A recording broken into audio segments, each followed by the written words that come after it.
It's the podcast for a Monday, the beginning of the week. It's the Bob McCown podcast. Yours truly, along with John Shannon. Morning, Robert.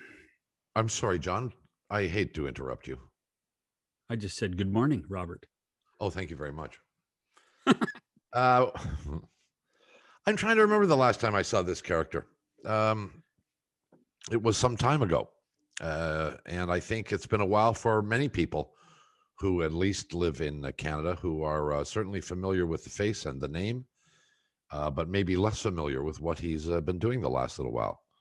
George Stromboulopoulos joins us. Strombo, you look beautiful. Hello, gentlemen. Lovely. Nice to see you as well. How are you guys doing? You join us from Los Angeles. I know you. This has kind of been this has been a place you have been fond of going to for some time now. Is this a full-time residency at this point? No, I've been paying rent here for a long time, but I'm usually here when I'm not shooting. This was a nice place to come and have a normal life and develop other projects. And then I'd go back to Toronto. I've been down here for the winter, though, since December. I got the old Bobcat Vegas schedule going. So I'm down here, and I love it. I love LA. I love the weather. I like to ride motorcycles. But a lot of the work that I do is centered here. So this is why I come down. And Bob talked about residency. I did think you were talking about Vegas. I mean, you know, you're headlining somewhere, George. That's right. Well, I do a show for Apple every day in their studios out of Culver City, so it's a lot easier to navigate it here. Did you ride your bike down? No, not this time. I took the pickup truck and I got to the border. The border was closed, and I showed up, and the guys at the border looked at me and they said, "What are you doing?" I said, "I need to get to LA." They said, "Why don't you just fly like everybody else?" And I have this pretty badass pickup truck. And I said, "Honestly, man, I need this truck. I need the truck down there." And the border guard looked at me and he went, "Cool. Okay, come on in." And so I gave him my paperwork. I had some visa stuff. They endorsed me and they let me through the border. So tell us exactly what you've been doing. So I have a daily music show that I do, an interview show that I do for Apple every day. So it's on Apple Music Hits, it's called. We launched that in August. We've been working on it since January, essentially February. So that's one of the main jobs. And then I run a production company. So we have a feature film, which is coming out this year. It's completed, a couple others in the works.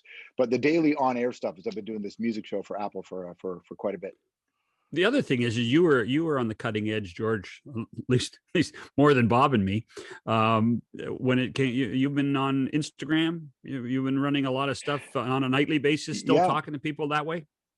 That's right. And you know what's interesting about those Instagram live streams is I actually started them about 4 years ago when live streams started. And just during the pandemic, I was able to just kind of spend more time with people. And late night starts, I play piano, we take questions, we interview people about how they're feeling, we bring in other guests, but it's really informal, it's really raw, which is what I like about it, right? It's that it's a real conversation. And as you know, when you're on a live stream broadcasting from your phone, you can run the risk of flying too close to the sun.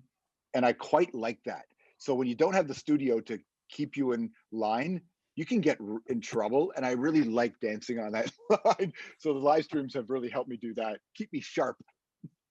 So basically having no boss is good for you. I gotta be honest with you, with a few exceptions, I've worked for some really wonderful people who've taught me a lot, with a few exceptions. And so now on the Apple side, they treat me like a partner. And the Instagram side, it's just me and whatever stuff I feel like I need to shovel myself out of. So I do like playing with fire, but I have a pretty good experience and skill set to just be honest with people. And if I don't want to be honest with them, I just tell them I'm not going to be honest with you here. And the audience accepts that. We want to spend some time and talk about your departure from Toronto, which was rather abrupt, at least for us as viewers. George Stromboulopoulos is with us on the podcast. We'll do that when we come back after this message. With Strombo, George Stromboulopoulos is with us from Greater Los Angeles, California. You were given the role of host of Hockey Night in Canada, and in general of the new hockey broadcast when Rogers took over this for a mere $5.2 billion. It was Your announcement was surprising to a lot of people. The announcement of you taking the role was surprising to a lot of people from the perspective that your history in sports, at least visually, was almost non-existent. You'd done a lot of stuff and had a lot of notoriety, but this was something that you hadn't really dabbled in, and maybe hadn't dabbled in since you worked at the Fan. Isn't that right? Isn't that right? That was the last time I was full-time in sports, for sure. Absolutely. I spent a lot of time, you know, being a part of events or being part of special broadcasts.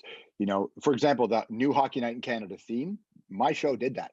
Our show ran the campaign to do that. We brought in the musicians. We found the singer. Our whole production team, it was my talk show. We're the ones who found that Hockey Night in Canada theme. So we were a big part of it for, you know, and the storytelling in the country for a long time, but certainly not on television. No, definitely not. People didn't know that. So explain the genesis of how the conversation even happened. Was it with Keith Pelly? Was it with somebody else? Yeah, I got a text message from somebody else. So when the Rogers deal was announced, I just like heard it the way everybody else did on social media. And I was still doing the talk show at CBC at the time. And I heard the story and I thought, cool, that'll be interesting. I don't think it's going to work, but that'll be interesting. And they then, so I don't even know what month that was, John. You might remember better than I do, but it was the Monday or Tuesday after Grey Cup, so it was late November. Okay, there you go.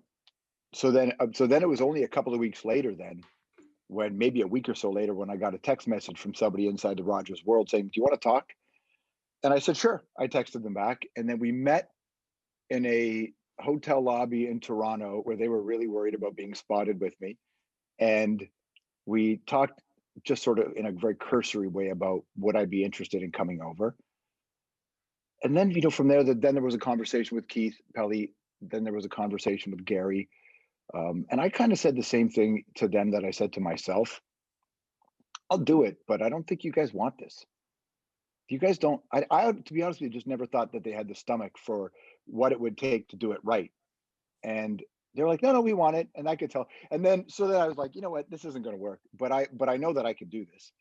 Because, and here's the thing, Bob, which is, it's one thing to, and I said this to one of the guys who worked there at the time. Yes, I may be new in hockey, but I might be the most experienced host to ever take over Hockey Night in Canada. Like, I'm a grown-ass person who's done this a long time. As a host, I've done a lot of stuff and I can host a show. If you want me to be a hockey analyst, no. But if you want an experienced host, sure, I can do it. And I said to them, look, my first choice is to watch Ron McLean do Hockey Night in Canada. But if he's not going to be the guy, then I want it to be me. So I'll take the job. But I went in with open eyes. I knew what this was going to be. The other thing in this, George, you had already created, almost by osmosis, a really good relationship with people within the NHL. You had been around award shows. You had been around big events. You know, the people in New York were very familiar with your work, which was a huge asset to you, wasn't it? Mm-hmm. It was. But I think it was organic in that, and it was very natural because I didn't want to work in the system. I was very, and I think they like this about me. I told them that they're falling behind. Like, I think that the sports broadcast is not keeping up with where the culture is going. You watch this happen during the George Floyd Black Lives Matter situation. You watch, like, most sports broadcasters fell apart and networks fell apart in trying to handle that. Most did. Hockey was light years behind. But I didn't say that in a bad way to them. I was just saying that I think the kind of broadcasting that I want to do and where I think we need to go. And they just liked that. I was upfront with them. But I do like them as people. I like Gary a lot. I like John Collins a lot. And we got along really well. But it was never designed to work in hockey. It was never part of the plan. Like, I didn't think that was going to happen. Do you think you were dealt a fair deal? You know, I never, to be honest, if I'm being honest with you, I don't think about this in the context of fair at all. I knew what I was getting into. I knew that if they let me do the thing that they told me they wanted me to do, Not only could we have made it work, but I knew pretty quickly that they probably weren't going to do it. Um, but I also wasn't really worried about fear. So I don't worry about fear because you know what? I signed up, I signed a contract. We made an agreement. Everything went the way I thought it would go. It was 1 year shorter than I thought it would be. I thought we'd Mhm. probably get 3 years, but that didn't bother me. So I don't think it was unfair. I just think it was. You know, George, I will remind you of one thing. You and I were at the draft in South Florida, and I became your chauffeur because we didn't really want to travel with anybody else. So it was you and me in the car most of the time, back and forth from the arena. And we had one of Yeah. those great conversations about where it needed to go and what it needed to be. And you actually had already done your last broadcast at Hockey Night by now. You didn't know that yet.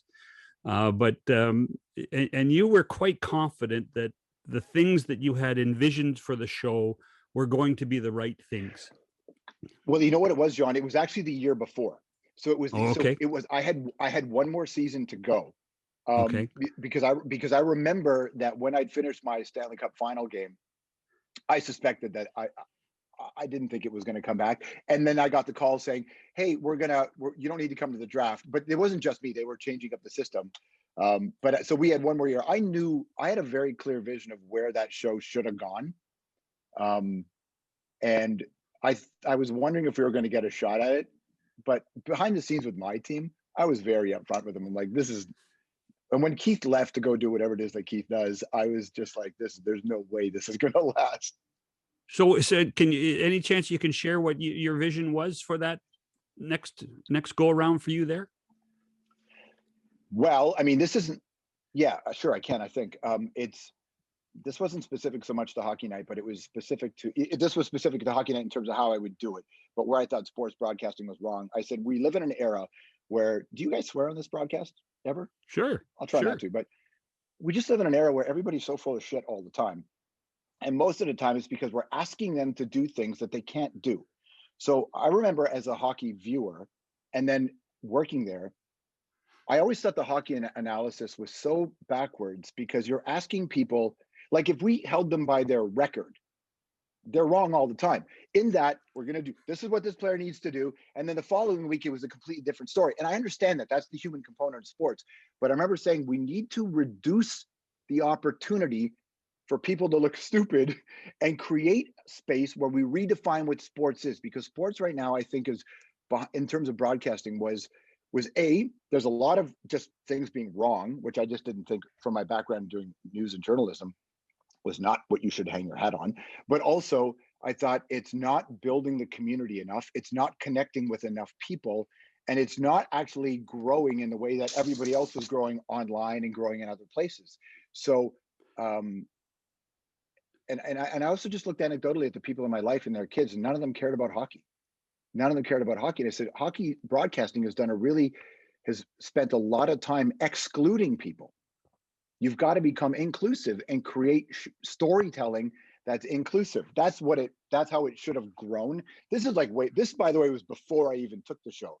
I remember saying to them, you guys are hyper exclusive. And I had a lot of hockey players, NHLers, tell me they thought Hockey Night in Canada was a racist broadcast. Hockey players. And they were telling me that. And I was like, wow, that's interesting. And I wanted to help change that perception. Whether that's true or not is irrelevant. This is just what NHLers were telling me, right? And so I thought that the show needed to become more. I'm not saying that it isn't that now. I'm just saying that's what I wanted to do with it at the time. I look back at my departure occasionally and wonder if I saw it coming, and I didn't. As you look back on it now, a few years later, did you see it coming? Did you think you should have seen it coming, your departure? I knew that I wasn't there for long. I knew that I was there to do a thing that I didn't think, like I said, they had the stomach for. So did I see it coming? I did. I did see it coming, Bob. But I'll say this. I remember trying to figure my own exit strategy. I was trying to figure out my own way out before it happened. So I kind of... Why, George? You were unhappy? It wasn't that I was unhappy. It was just more like I'm at a stage in my career where I want to do things that have culture that are culturally relevant and have impact and move the conversation forward. And I didn't get the sense that, well, in fact, I clearly got the sense that that wasn't something that they were that interested in. And I was like, oh, well, so then that's not what I signed up for. But again, I'm not the kind of person who is, I don't begrudge them. I don't think it's unfair. It's just in our business, and I'm very practical about this business, and I have a very 360 view about this business, which was, oh, so a team brought me in to do a thing. That team is no longer the team that was there. Keith had left. And I went, oh, I just know how this works. So now the new group wants a different thing. They wanted a more conservative, traditional broadcast. Yeah, totally. And I was trying to explain to them that traditions have to evolve. But they wanted a thing that I didn't want to do. And so I was like, oh, cool. I signed up to do a thing. You changed the path. This isn't a good fit anymore. So I had no hard feelings toward them. I'm very grown up about it. And I don't agree with a lot of the things they did, but I also don't, it's not like I'm right. It was just a choice. We just had different ways that we wanted to do this. And I've done this, Bobcat, like you put me on the air with you almost 30 years ago when I was doing promotions at the Fan, when you were doing the mornings. And even from back then, I was very clear-eyed about what this business is. So I was never surprised. And I think one of the best parts about being in the US, as much as I have been, you have shows and don't have shows all the time. It's a very natural part of the industry. Only in Canada does it become this crazy news story. But I'm like, no, this is just how the shows work. Some of my favorite people have had 9 shows in their careers, and sometimes they chose the end, sometimes they didn't. That's just the business. So I've always approached this that way. Well, but that also speaks of the microscope of hockey in our country more than anything else. I mean, the iconic level that was, and to an extent still is, the hockey night in Canada. I based on just listening to you, and you and I haven't ever talked about this. I almost think that you were 10 years ahead of yourself. I mean, if you could be the host of Hockey Night in Canada tomorrow, I think there'd be a greater acceptance inside the building and out. I'll go one step further, John, and I've not told this to anybody, but because I have such a mountain of respect for both you guys, I'll tell you the story. So when they offered me the show, here's what I told them. Here's exactly what I told them. I said, I'll do it. Here's the plan. Let Ron do the early game. Give me the late game. Let me do it with Merrick. Let me build a team around the late game. Let me build a culture in the late game. Ron is a legend. Let Ron do the early game. Everybody on that side said, no, if we're going to do it, we're going to do it. And I said, guys, because here's the one thing, and I say this with love and respect to most sports TV people, less so radio, but more sports TV people. The one thing that most sports TV people who come from cable don't really understand is they don't understand Canada. They don't understand that an important broadcast is actually about building an emotional and intellectual railroad across the country. Most cable sports people don't understand that. But having my experience at CBC, your experience at CBC, previously my experience at Much Music, I understood, hey, there's a way to do this.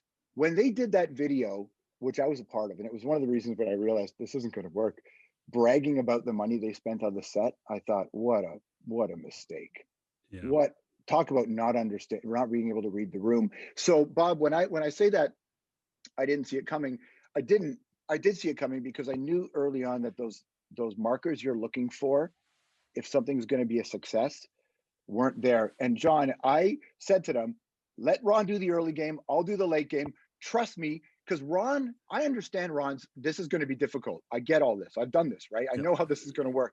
So let me earn the spot, even though as a host, I don't have to prove my wares, because as a host, I can do this. But let me earn the thing. They said, no way. So whenever I ended up leaving, and then they did that. Ron got the early game. I was like, you guys didn't get it. That I didn't just say it out of nowhere. I'm very strategic about this. I know how this can work. And so I did plan that early. So definitely we were ahead of our time.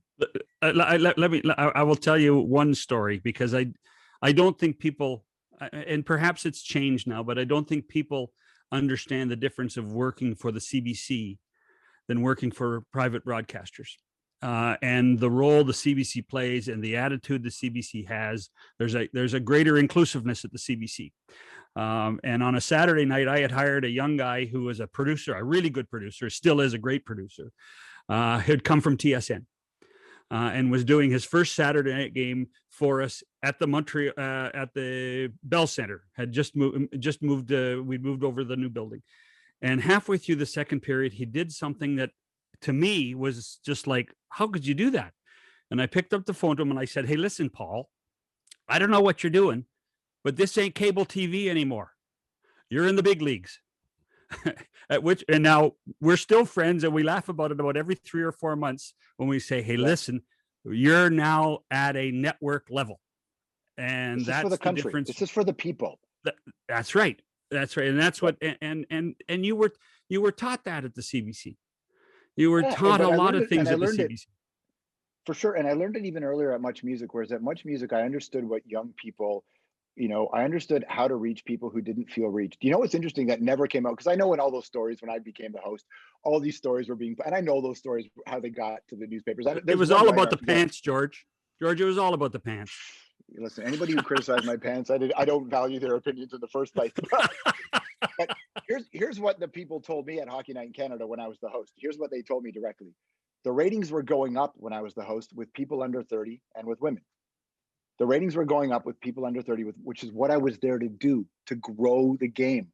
And so the ratings were going up, but that stuff never got written about. And again, I don't worry about it now because I like what I do, and my time in sports and hockey is not over by a long shot, right? So there's still plenty in the works. But I knew that I was doing a version of the right thing at the time. Were we ahead of our time? I'll say this. I don't think we were ahead of our time. I think they were just that far behind. Okay. I think they were that. Yeah. It was long time for a show like that. They were just behind. I remember sitting there with the guys telling them, "You guys don't understand that basketball is going to be more important." And they went, "No, never happened." And then a year and a half later, the Raptors were the most valuable franchise in the country, and the Raptors won the title. I said, "You can see it, because the one thing that you can't deny is momentum." And you could see momentum coming. You could see it. And I was just saying, we need to grow this. Again, I don't have any problems with what they're doing. I think the show's great. I watch it all the time. I still enjoy it. It was just a different kind of show. I want to go back to the pants, because you brushed that off like it was nothing. No, but that was an internal joke. That was an internal joke. We used to go in the wardrobe room. I mean, George's pants were the same size as my sleeves. I mean, that's how bad it was. Oh, well, I get that.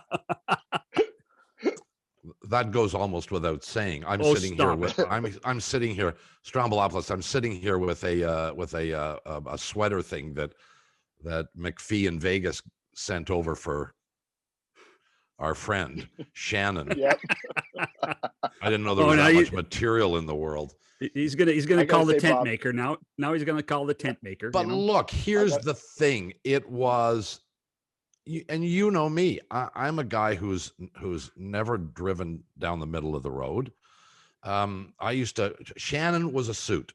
Shannon used to. Shannon, and I don't criticize him for it. Never did. John used to come in, and when he was co-hosting with me at 4:00, and he'd be there with his suit and tie on, and I'd be there with maybe a sweater, maybe a shirt, generally a pair of pants, but it didn't really matter what I was putting on. What do you mean, generally a pair of pants? Just generally had a pair of pants on. Yeah. But you weren't sitting behind a desk where the pants didn't matter. You were in there were full body shots of you, and whatever difference there was between McLean and you, and there were plenty, that was one that a lot of people focused on. And it was laughable to me that this was a big deal. Did anybody come to you and say, be a little bit more conservative? Not only did they, but they used those words. They used those words. You need to be a little bit more conservative. And I said, no. I said, because I think that's a mistake. I'll tell you something. Don't bring me into the party when if you want that, I'm the wrong guy to do the show. Right. You got to change the show around the host. That's how it should. It's got to match the driving force of the show. And I think about primetime all the time, Bob, because you can ask me any question you want, and I'll say this regardless of what you ask me.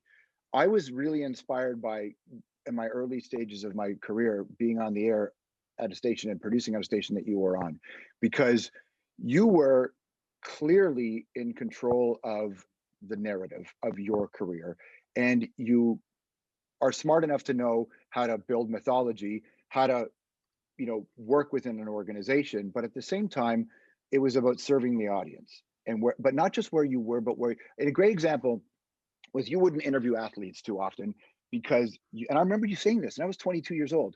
You wouldn't bring athletes on because you said they don't say anything and it's usually just a lie.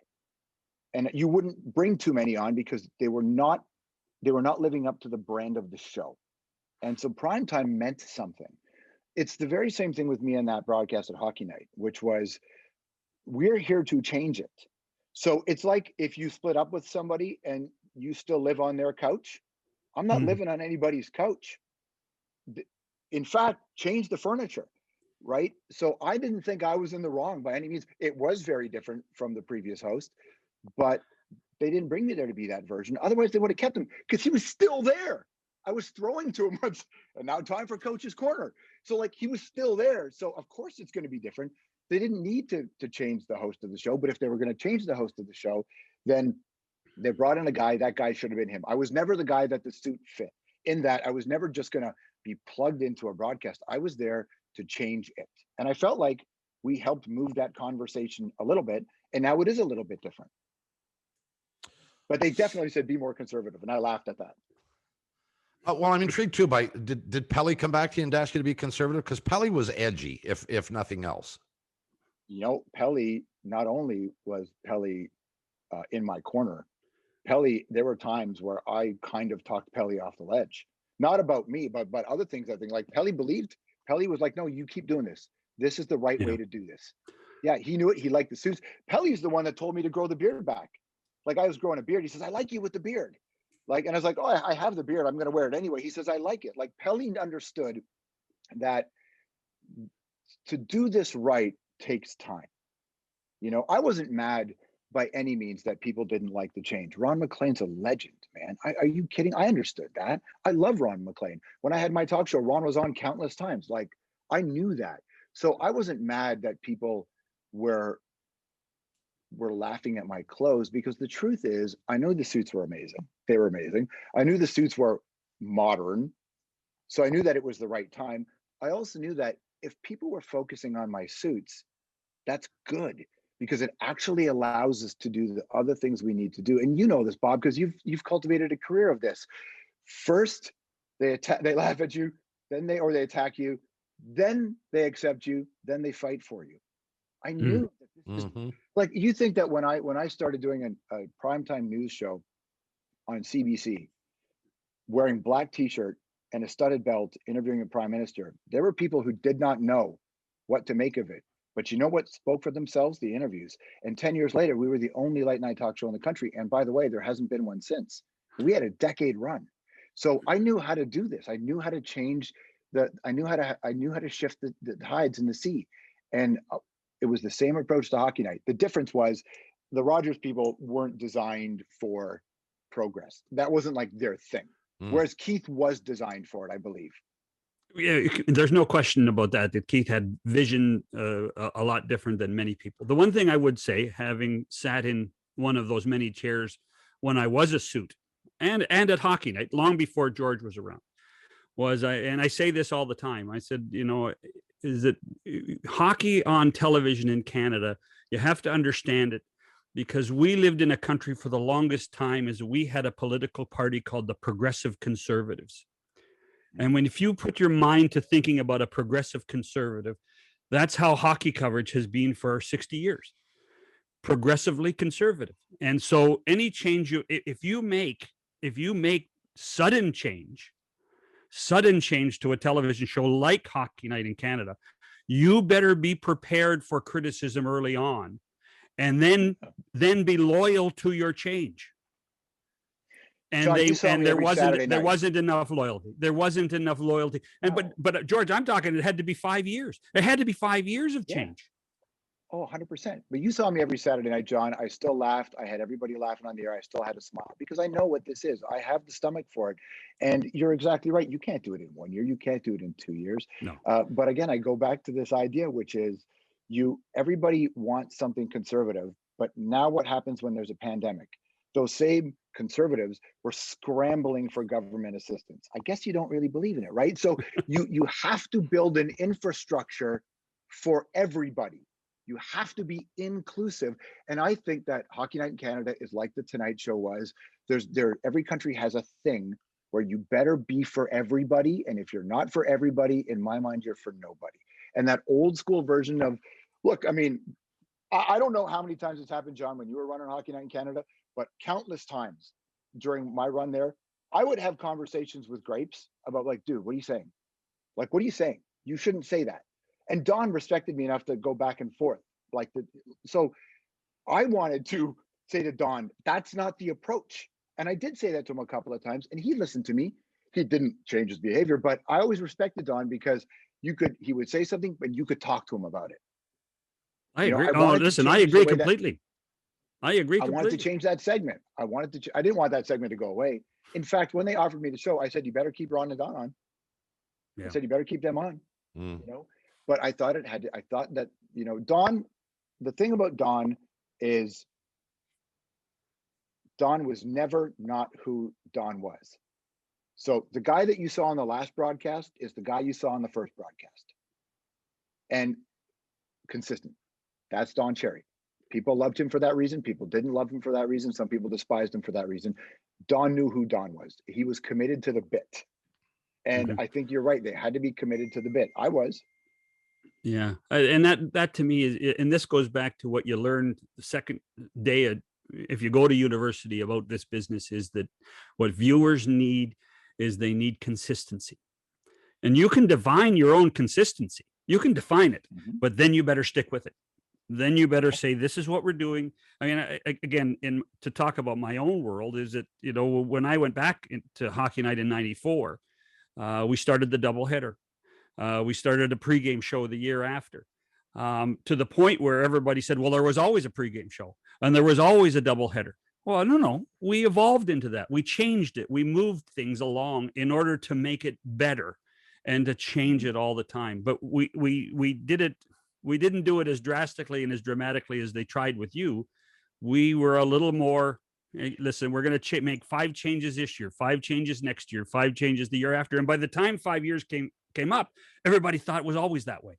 What's interesting though, is that I actually don't think they were drastic enough when they brought me on, because I think what they did was they brought me on, and then they just kept the same kind of show but they made it more technical, which was not how you approach a nationwide audience, right? You have to let personality and you have to let storytelling, and you actually have to it's the same reason why every show, it's the same reason like Bobcat, I don't know, I'm sure you have so many fond memories of you and Shaky. Like what people really respond to is relationships and dynamics. And you have to create relationships and dynamics. And we could have done that. The problem was they made it it just wasn't it wasn't committed enough to the change, is what I thought. I said this to them then. Again, I say this with no ill will. I'm not criticizing anybody. It's just the business. But I went, this is how you do it. This is not how you do it. Yeah, it's interesting. This is a conversation George, you and I could have for days about where the show was, where the show needs to go, what needs to happen, and how to get there. It's a fascinating conversation. At least it is for me. They have great people there now, great people on air, great producers. They did when I was there. I like the pacing of the show. Again, it's very much what it's always been, but if that's what Rogers wants to do, then at least they're sticking to that. But I like the analysts they have on. I like the conversations they had on. I say this for all sports media, everybody just scrambled when the civil uprising happened. You could see sports broadcasters were 100 years behind the conversation. It is a strange day when the athletes were more progressive than the broadcasters. It's a strange day when the athletes were more progressive than musicians. And that's where we are. And sports took a long time to catch up, not just Canada, globally. Oh, yeah. Agreed. We want to take one more quick break, and we'll come back with more with Strombo after this. We were chatting earlier. Well, you two guys actually were chatting earlier, and I was going to ask. This is the quietest Bob has ever been in one of these podcasts, George, just for the record. I mean, this is. Well, I have enough respect for Strombolopoulos that I enjoy listening to what he has to say. As often as not, I have no idea what he's talking about, but that's not the point here. This show is not done for my entertainment or yours for that matter, Shannon. So, but I was actually gonna ask, as a guy who ran Hockey Night in Canada and a guy who hosted Hockey Night in Canada, would the guy who ran Hockey Night in Canada have hired this guy as a host? Absolutely.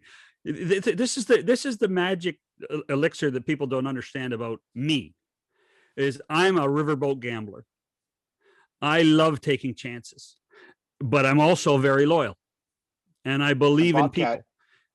Bobcat, when John was doing Leafs TV, he asked me to come and be one of the regular panelists on that sports show years before Hockey Night. I was on that, and I enjoyed it. I didn't need the extra shift. I didn't need the extra work. I did it because I loved it and I respected John. He actually did bring me on Leafs TV. So, and for the record, I paid George no cash, so the CRI can't get after him. But he said, John, I just want a Leafs pass. I want a media pass. I said, well, I can do that, George. So George got a media pass, but the magic of, and quite frankly, George, I had forgotten about that. So we had a Saturday morning practice show, and I loved Saturday mornings at the Gardens. I loved Saturday mornings at Air Canada Center. And we put the set in the corner of the event level. So any player walking by could see that we were on television. And when George was standing there, you'd be amazed how many players said, "Hey, hi, George." And next thing you know, there's an open mic sitting at the end of the desk, and the guy would stand for 5 minutes. And all of a sudden you're getting visiting players, Maple Leaf players on a Saturday morning, the day of a game, having a conversation. How you doing, man? Yeah. That's the ultimate storytelling. That's the ultimate storytelling. One thing that it won't happen this year, but one day it'll happen. I had a plan for a pregame show that, John, you would have loved. So I wanted to completely change how we did Hockey Night, a pregame show that was it would have been about a year and a half ahead of its time, but only a year and a half. And I think we could have helped expedite it, but it was based a lot around how I related to those players and how you can actually get them again, because I love hockey so much, and I love it so much that, unlike a lot of people in the Canadian sports business, I wanted Sunbelt teams to do well. And I kept saying to them, do you love this game? Yeah. Do you think this is a great game? Yeah. Do you want your Canadian players to have jobs? Yeah. Well, we want every city to succeed in hockey. Yeah. And most of the Canadian stories were centered around how they weren't working, and they just fed into this negative stereotype. And a lot of those hockey players who I know and still talk to, who played in those teams, they hated how ostracized they felt about where they played. And we were doing that on that Saturday morning practice show. You know, it's how hard funny. It get me to wake up on a Saturday morning. I was just coming home, John, when I had to go to that broadcast. And you know what? In those days, most of the players were too. Yeah, the line I used to use was, "I'm not quite done throwing up yet." So, but to answer your question, though, Bob, listen, I love change. Change is good. Change means people think, and then just stick with it and be patient and let it happen. That's the magic of it. You're preaching to the converted in the other two boxes on this screen. So, look, we started this conversation with a brief, "What are you doing now?" Other than sitting in California and talking to a couple of old guys in Toronto. But what do you want? What's left on the agenda for you to want to do? If I could snap my fingers like this and say, "Georgie, you got whatever you want," what is it? In a weird way, Bob, in my entire career, which is 29, this year actually is 30 years, this year, I only once in my career have I said, I wish I could have done one thing longer. only once. And that was this radio show that I had in the late 90s. Every other show went how I thought it would go, or if it ended at the right time, either by their choice or by mine. But the only time I ever said I wanted to do one more thing was there was this one run of radio that I did that I felt like I left a little bit early, but it launched me into television, so I accepted the choice. So I was negotiating a new interview show, a new interview platform last year when Apple came and offered me this music show. And weirdly enough, it was they asked me to kind of do a newer version of that thing that I was talking about, that one thing I wished I could have done longer. So I said, oh, well, that doesn't happen too often. All right, so I'm going to pause this because I'm going to do this. Plus, I like these people a lot and I wanted to help them launch the station, and I'm having a blast. But there's an interview thing that I'm working on. That's the thing that I'm going to bring back, a new interview kind of platform. My time in sports is definitely not finished, but interviewing is the thing that I really love to do. So I do it now in a very unofficial way, and I do it on my Apple show. But that's the thing that I'm going to bring back is a kind of conversation show that I think there's a lot of room for, and that I think that I'm sort of uniquely positioned to do because of the wins and the losses, and the fact that I've interviewed world leaders, religious leaders, Yeah. and also just up and coming artists. This Britney Spears thing that's been going on with Free Britney.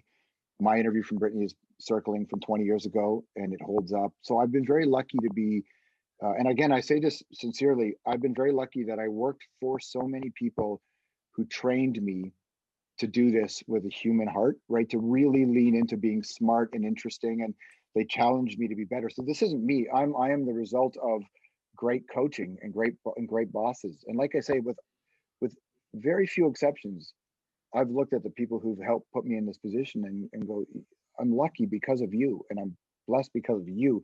So interviewing is the place that I think I can be really effective now in a bigger scale. And that's the next project that we're working on. In networks, you've done something for ABC, you did CNN, obviously CBC. Now, and we're going to put Rogers in a different category. So there's fourth. Yeah. Too much structure? They're all too structured, or was the CBC the least structured? CBC might have been the most structured, actually, to be honest with you, because Really? CBC had a different institutional burden that most of the other places don't have. I was the right guy to work at CBC because CBC generally needs their on-air people to be shark divers. When stuff goes wrong, which is basically always, because Canadians love to complain about stuff, especially their public broadcasters, you need to have hosts. It's not unlike, Bob, what you were doing at the Fan, which is you need to have people who can jump in the water with the sharks and know they'll be just fine. You and I are I learned a lot from you. We're cageless divers. So I'm built for the CBC. I'm built for places like that. That's why I was the right guy for Hockey Night in Canada in terms of the right temperament, right? You got to be you got to be a cageless shark diver to take big things. I don't think they're too structured. I think what they are is, how do I say this without sounding? I just think they're unimaginative, and a lot of them, and they don't have conviction. You need to have convictions to grow with your people. You need to know the difference between following the conversation and leading the conversation. And I think that's something I learned really, really well at CBC with the producers, and they have very strong news judgment there. I learned how to balance the follow the conversation, but lead the conversation. And I think that networks are just doing what they're allowed to do. You know who I look at? It's the CRTC and the government. They just created this place where multiple ownership and all this other stuff happens. Like this is exactly what the broadcasters were always going to do. We talked about this when deregulation happened. We knew this was going to happen. As you know, guys, for me, because I grew up calling talk radio stations when I was 5, I love the business. I love radio. I love television. I love how you reach people. And I love the responsibility you have. Your career is not just your experience. Your career is what memories and stories are you guiding the audience through. That's not about me. Like all of us, if you do the job right, you're going to get all the perks and the benefits anyway. Don't aim for those. Aim for have a responsibility to your people. That's the responsibility. And I love it so much. So I look at the broadcasters, I'm really curious to see how they update. And they're going to Mhm. go through this again because everybody talks about cord cutting, but that's such a BS story in the news. Media reporters in this country, cord cutting, all they're doing is shifting to internet service providers provided by the exact same companies. Cord cutting is That's not a right. real thing.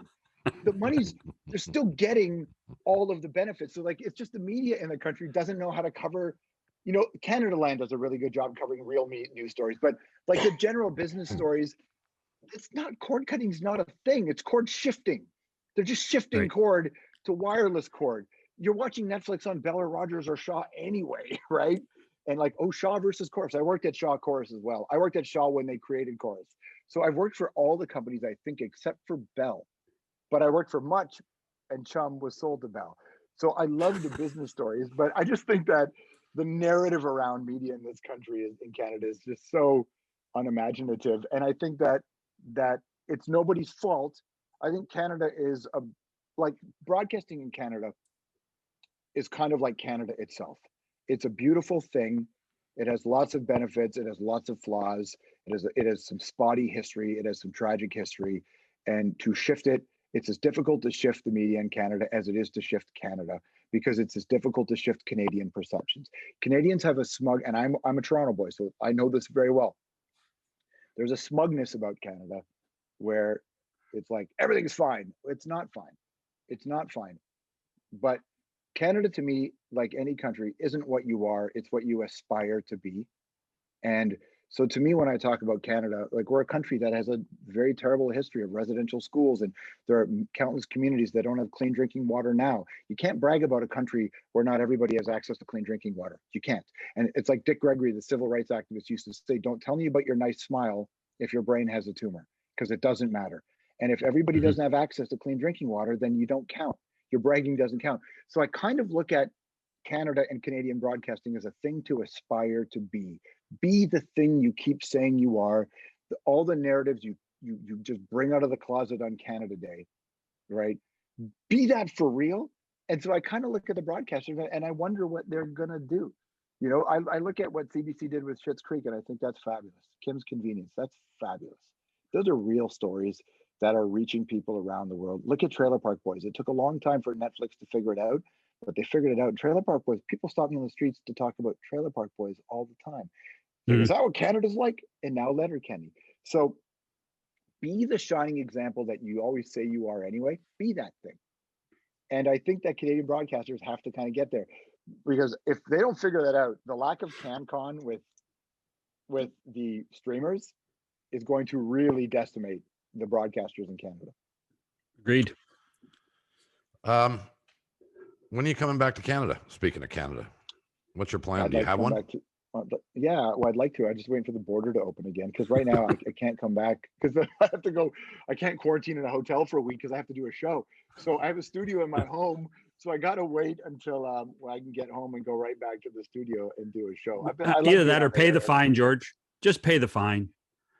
Well, I would do that, except for the part where it would be a nightmare. My social media people would be just so angry at me if I flouted the responsibility to be a good example. Well, hey, You know this what? would be. I mean, yeah. Are you going to Burning Man? What's going on? I mean, every time you used to talk to me, you tell me how great Burning Man was. John, I wish you came to Burning Man with me. And Bob, you would have such a great time too. Oh. Dude, if Burning Man happens, I'll be there right away. Burning Man's the greatest thing I've ever done in terms of an experience, in a heartbeat. Well, I can Burning Man imagine Bob and me at Burning Man, though. Holy smoke. Me and Yeah. Bob at Burning Man? I'll tell you one funny story before you go, is that I was at Burning Man one year, and I was like 3:30 in the morning, 4 in the morning at a rave thing out in the desert. It was really insane. There's 80,000 people there. It was just pure madness, and I'm just dancing and having a good time. And there's these two kids standing beside me, maybe they're 20, and they look over at me, and this one kid just says, "Strombo?" And I said, "Yeah." And he says, "What are you doing here?" And I'm like, "Bro, this is my place." And he looked at me and he went, "Awesome." And then he looked back at his friend and he swore. So I'll try not to. He goes, "Holy F." the host of Hockey Night in Canada is at a rave with us. And I said, you're damn right. He said, this is awesome. And I said, I know. See you in the playoffs. And then I walked away. So they were there. They were there. I can't wait to go back. Oh, good. When you get back here across the border, we'll get together because it's been a while. It's been too long since we chatted face to face, and we'll have a beer or a Coke or something. And Love it. And I say this sincerely, Bob. You have always been a shining example of stick to your guns, and you know that you don't always have to shoot them, but carry them with you. And that has always been, I was very lucky to work in the early 90s at a radio station with, you, Makowitz was there, and even Nelson. Nelson was great to me, and they let me be me. And I learned watching you guys that be you is more important, because here we sit 30 years later, and all three of us are still us for a living. And a lot of people don't get that privilege, and we have been very privileged to be us for a living. And I don't take it lightly, but I also don't forget where I learned it in those formative years, and you guys were a really big part of that. Well, thank you, pal. That's very kind of you to say, and I know you say it with your heart. Thank you for your time today, as always, and talk to you soon. We'll see you soon. Stay healthy, okay? You too. Thanks, guys. Strombo, George Stromboulopoulos on the podcast. That's it for us. We'll see you next time. Bye-bye, everybody.